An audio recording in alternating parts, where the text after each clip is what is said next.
Bienvenidos a este video.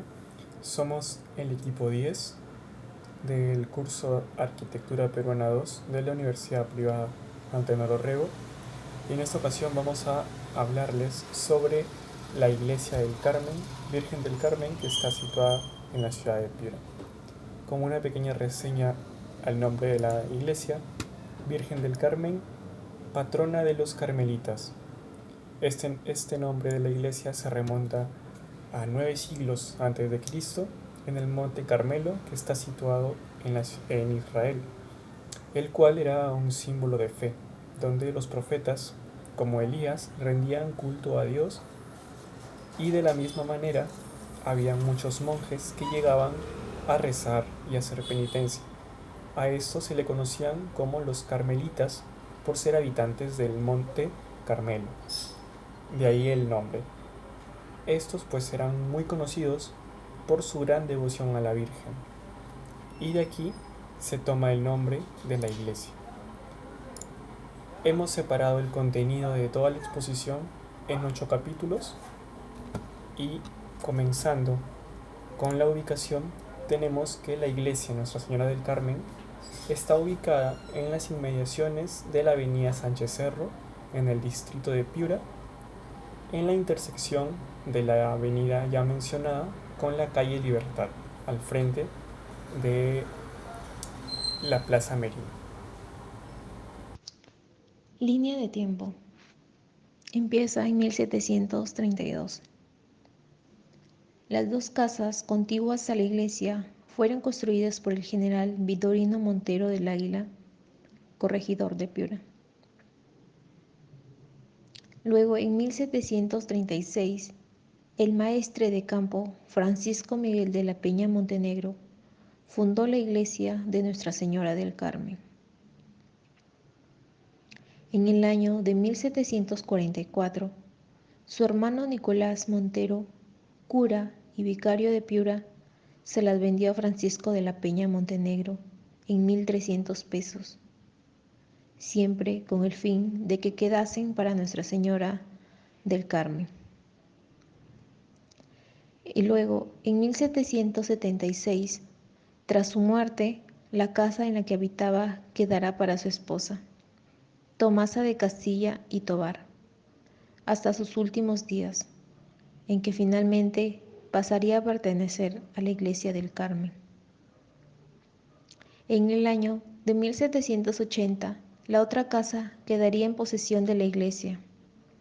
Murió Francisco y fue vendida utilizando el usufructo en reparar la iglesia y mantener su culto. Finalmente, en 1974, por su importancia, fue declarada Monumento Histórico Nacional. En el capítulo 2 tenemos el análisis funcional. Aquí tenemos la planta del proyecto, la cual podemos apreciar si nosotros proyectamos una línea horizontal que pase por la mitad, que tenemos una planta simétrica, tanto en el lado este del proyecto como del punto oeste.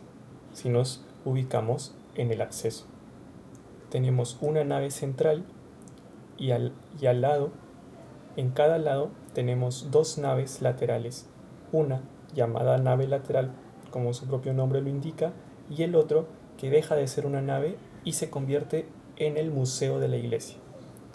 Al fondo de la iglesia tenemos, por encima de las naves laterales, las sacristías, las cuales al momento de intersectarse con la nave central forma un nuevo espacio llamado el crucero, el cual está previo al altar, que es donde se realizan todas las reuniones religiosas.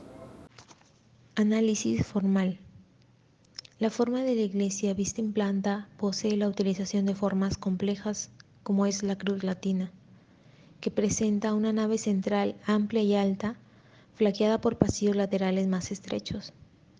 Esta forma se inspiró en lo que es la arquitectura barroca, con una planta en cruz, una fachada ornamentada y detalles decorativos. Esta forma no solo cumplía propósitos funcionales para lo que es el culto religioso, sino que también servía como símbolo de poder y la influencia de la Iglesia Católica en la región durante la colonización española. También podemos encontrar lo que son los principios compositivos de la forma. Podemos encontrar simetría. Existe simetría, ya que la iglesia, al ser partida en dos, ambos lados serán iguales. La iglesia suele tener una distribución equilibrada a ambos lados de su eje central, como es en las torres en la fachada. En la proporción, hay proporción en la forma. Es un principio fundamental ya que se buscó crear una relación armoniosa entre las diferentes partes de la iglesia.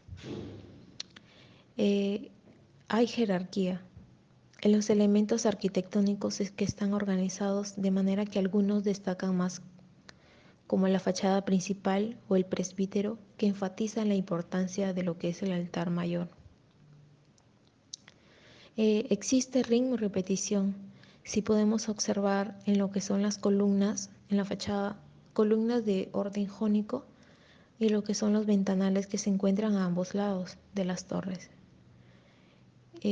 Sus texturas de colores son típicamente cálidas, reflejando la paleta de colores tradicionalmente utilizada en lo que es la arquitectura española, que no solo embellecen la iglesia, sino que ayudan a resaltar su arquitectura y a crear un ambiente reverente y acogedor para los fieles.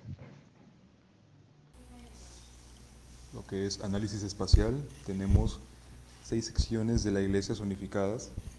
Tenemos que la iglesia cuenta con una secuencia lineal de una sola nave.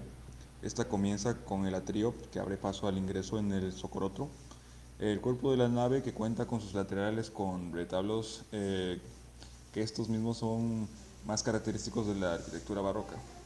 Y el altar mayor también pertenece al barroco, el cual se encuentra en sus sacristas. En lo que es, también tenemos un corte.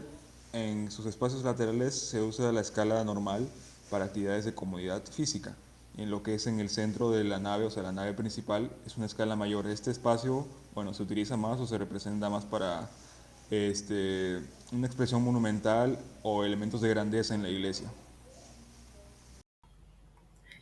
En su análisis estructural, como soporte en la fachada se conforma por 4 columnas jónicas, mientras que en el interior tiene 6 pilastras estructurales en toda la iglesia y estas van a sostener el techo y molduras.